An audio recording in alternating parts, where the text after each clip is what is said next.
Join me right now on Kumite Radio is Chas Skelly. He'll be competing at UFC Fight Night 139 in Denver, November 10th, versus Bobby Moffett. What's going on, Chas? Oh, not too much. How you doing?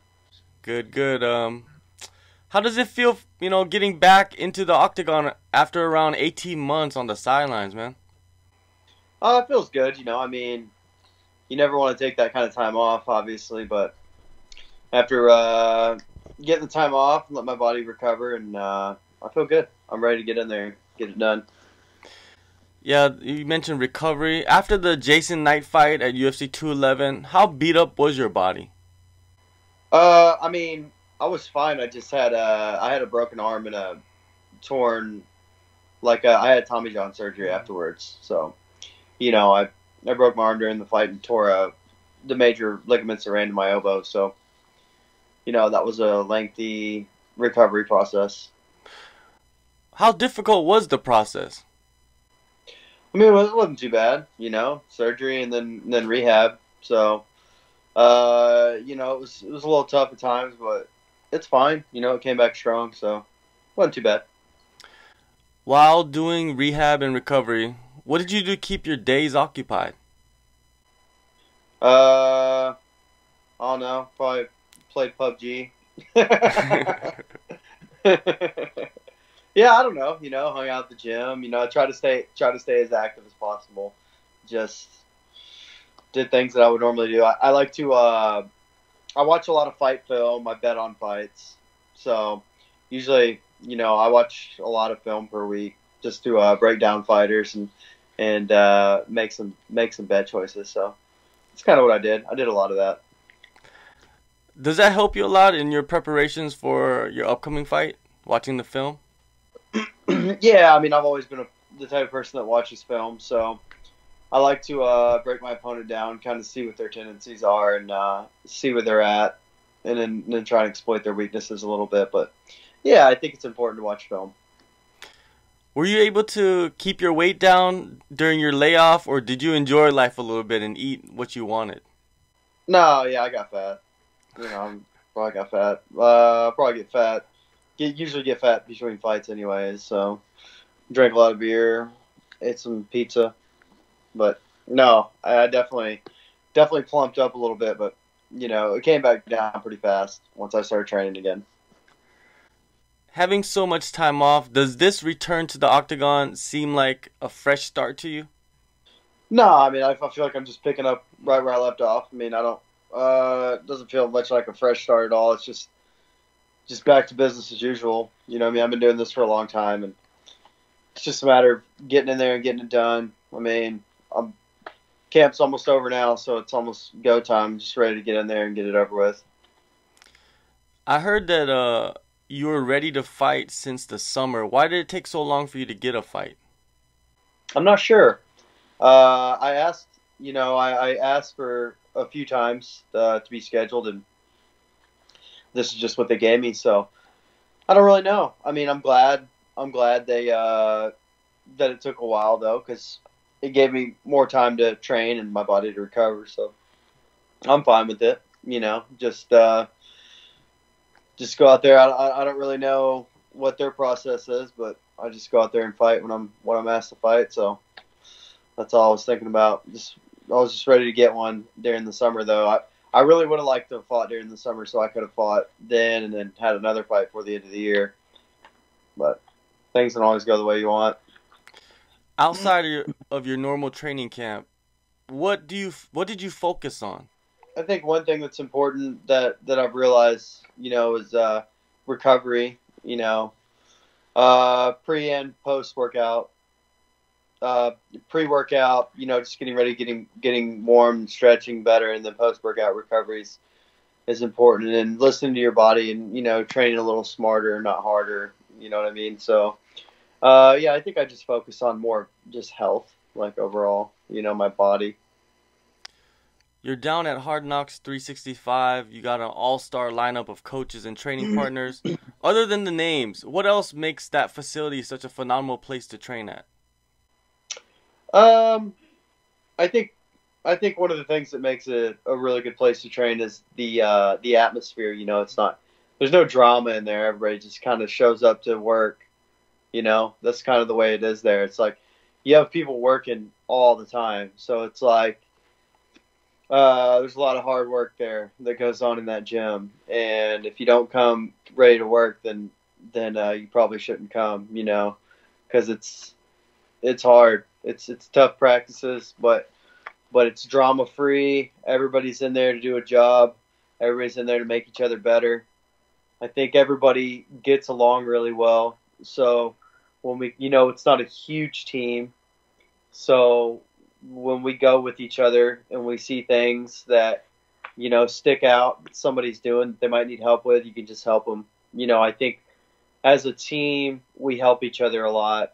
We don't necessarily always have to have the coaches there, coaching 100% of the time, because we have a lot of really talented guys in there that are willing to help each other out. So that's cool. Who in particular do you work closely with? I work out a lot with Nick Lentz, Marquez. I work out a lot with Adam Borks is always there. Dom, Michael Johnson when he's healthy. Desmond Green. I mean, not when he's healthy. When we're both in the gym. When I'm healthy. So he's always healthy. It seems like. Let's see who else. I mean, just really anybody around my weight. We got quite a few guys at 45, 55 that are Gilbert Burns. I go with him a lot. So, Sean Soriano. I love working with Sean. How is it working with somebody that you took on in the past as a competitor? You would think it would be a little awkward, but it's really not. I mean, oh shoot, I've been here for 2 years now, but like Sean's always been real cool. Sean and I have always been really cool, and you gotta think like our styles were so different. He's a really talented striker, and then I was wrestler, grappler, and so Sean and I work together a lot. We actually work really well together. Like, he always helps me out and gives me pointers with striking, and then if I see anything while he's grappling, I always help him out and give him pointers with grappling and stuff. So it's actually cool. It's not weird at all. So it's just kind of, it is what it is in this sport. It's, you go out to do a job, it's your job. So you can't really take it personal. If you lose to somebody, I mean, you lost. That's the way it is. You just pick it up, keep moving forward. Do you think Conor and Khabib can train together one day? I doubt it. I don't think so. I think I'm not sure Khabib would train with Conor. Definitely. Man, you've been fighting some of the top guys in the featherweight division.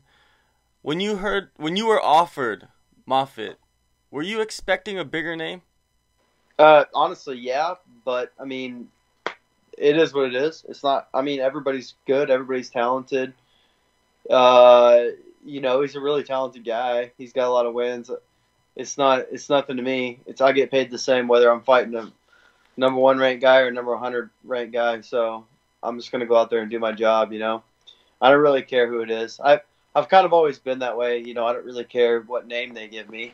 I'm just more interested in the date, the date and the place.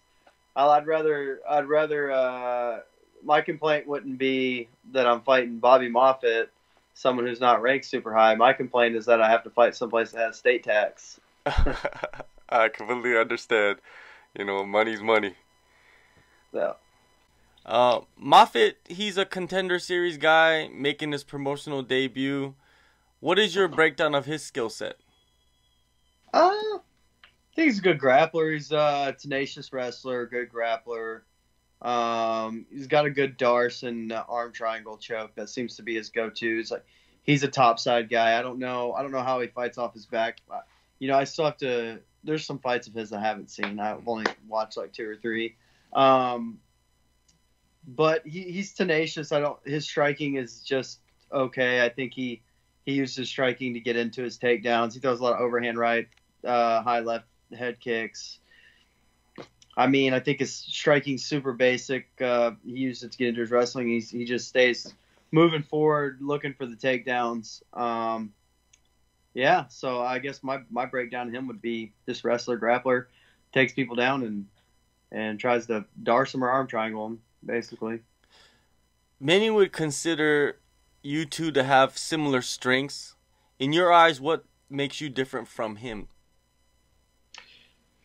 I don't know. I think I'm a little better striking. I probably hit a little harder. I'm not as. I think once he gets hit, I think he kind of starts looking for that takedown pretty fast. I don't mind getting hit. I mean, nobody likes it, but I don't mind it too much. It doesn't getting popped hard doesn't force me to shoot a takedown. You know, and I think that's kind of where he's at. I think he's way more comfortable wrestling and grappling than he is striking.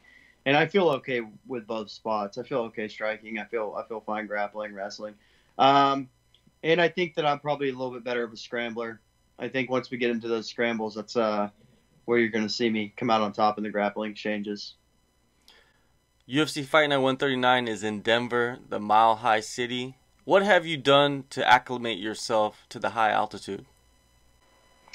I've been at first. I was in a altitude tent. I was staying in an altitude tent, and also taking some supplements that evidently are supposed to help with the altitude. So we'll see. I don't know if it's going to work or not.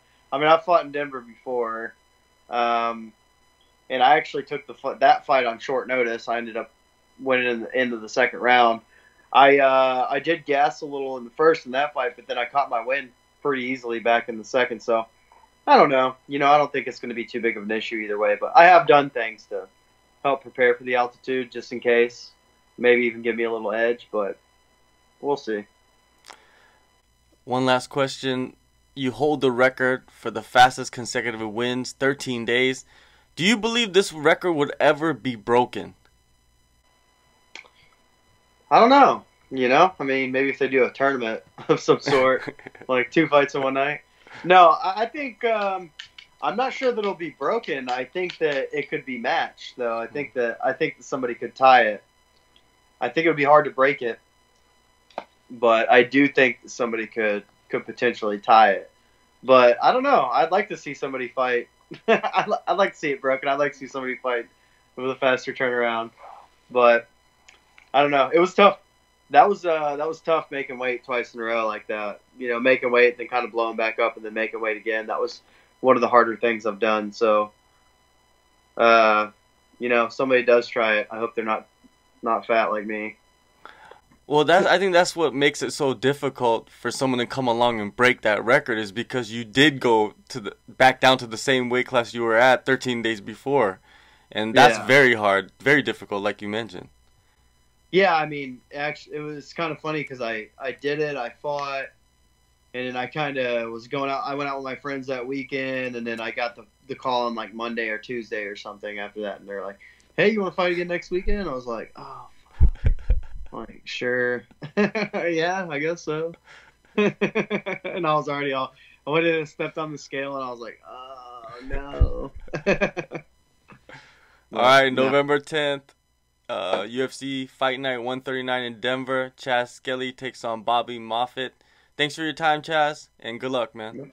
Thanks, I appreciate it.